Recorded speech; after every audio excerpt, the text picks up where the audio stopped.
A very Merry Christmas and Happy Holidays to all. With the World Cup over, we are back to business here at the Counterattack. The Arsenal running out 3-1 winners over West Ham. Another victory in a London derby. Back to winning ways, my people. Back to business. Let's get into it.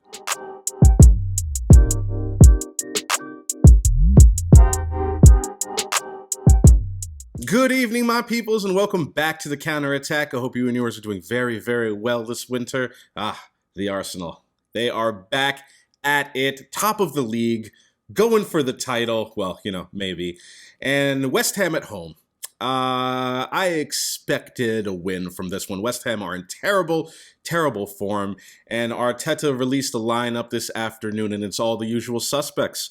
All except Gabriel Jesus, who, as we all know, is injured. He's out for 3 months. So Eddie Nketiah leads the line. William Saliba, back again for the Arsenal. He barely played at that World Cup. I don't think he got on the pitch at all for France. So a little bit of a worry with him. He hasn't played competitive football in 5-6 weeks. Hopefully he could perform today.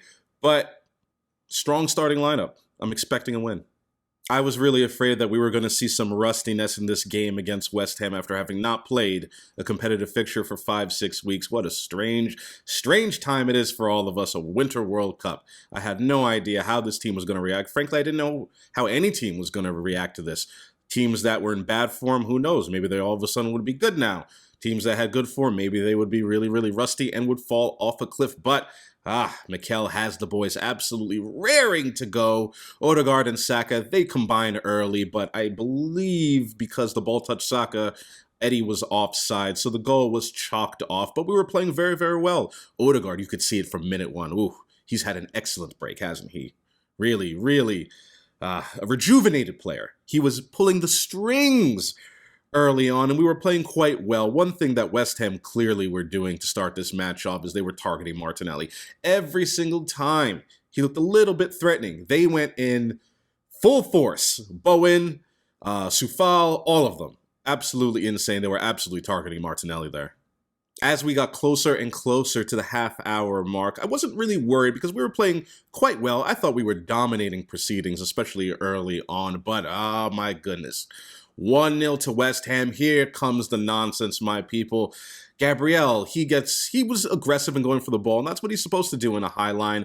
He actually wins the header, but it goes straight back to the West Ham midfield. They immediately progress it forward, and we were in trouble from then. Tierney's out of position. Gabriel is out of position. Saliba, he was a little rusty in that first half. He gets his body position all wrong for the goal. I believe it was Bowen. He gets inside of him, lunges forward. He clips him just a little bit, and I got to be honest, my people, it's a penalty. Bowen, to his credit, tried to stay on his feet, but he clipped him, and at the speed he was going, it was always going to be a penalty.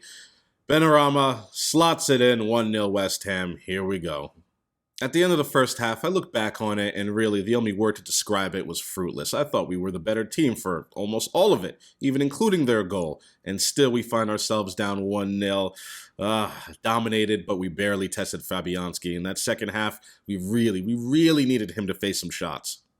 My people, I did not have to wait too long for Arteta's tricky Reds to equalize up here against West Ham. About 8 minutes after halftime, here we go. The first goal, here it is, 1-1. I think it was Odegaard. I believe it was a bit of a scuffed shot and not a pass that he sends into the box. Bit lucky for the first goal. It makes its way to Saka, and he easily slots by Fabianski. 1-1. I'll take it.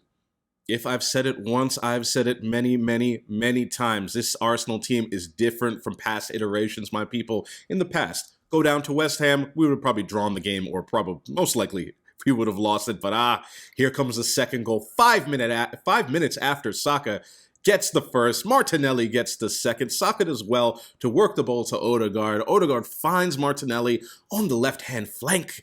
He cuts inside. He had Soufal on skates there. Absolutely shook him out of his slippers. Scores near post on Fabianski. Fabianski's got to do a little bit better there. But Martinelli sneaks it in, and we're up 2-1.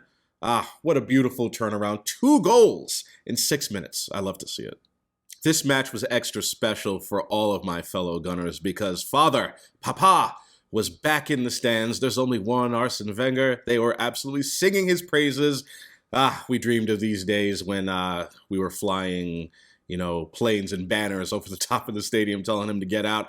But winning heals all wounds, and it was really good to see the architect of the Invincibles back in the stadium after 4 years and all the fans singing his praises. And the third goal, it really was reminiscent of some of those beautiful, beautiful Arsene Wenger teams. Champagne football, my people. 3-1, here we go. White, what a brilliant player Benjamin White is. Absolutely love Benjamin.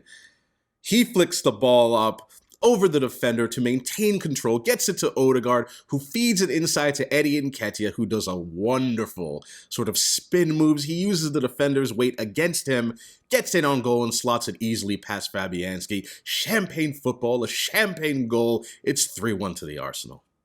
3-1 is how it ended up, and the man of the match, it's very, very simple. Saka, Martinelli, and Nketiah may have gotten the goals. Nketiah, a good shout for man of the match. I thought he played really, really well and took his goal just expertly, especially for someone that's sort of been on the periphery of this Arsenal team. But Martin Odegaard, our sweet Norwegian prince, he gets man of the match today. He just his feet, magical, absolutely magical. That's all I have to say about it. There is no rest for the weary here at the Counterattack. The matches for Arsenal come thick and fast right after this World Cup. No break whatsoever. Please slap that like button, subscribe, and I will see you on the next one. Take care.